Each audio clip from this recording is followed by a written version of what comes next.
નમસ્કાર દર્શક મિત્રો, બોટાદ દસ્તક ન્યૂઝમાં આપનું હાર્દિક સ્વાગત છે અને હું છું LD મકવાણા।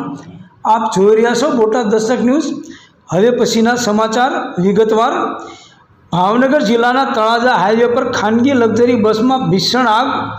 તળાજાના ત્રાપજ અને ધારડી વચ્ચે નેશનલ હાઈવે પર ખાનગી બસમાં આગ લાગી।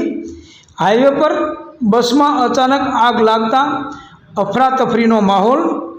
ઠળિયા ગામના માલિકની બસ તળાજાથી સુરત જઈ રહી હતી ત્યારે અચાનક આગ લાગી। હરિગોપાલ ટ્રાવેલ્સની ચાલુ બસમાં અચાનક આગ લાગી જતાં તમામ મુસાફરોને ઉતારી લેવાયા।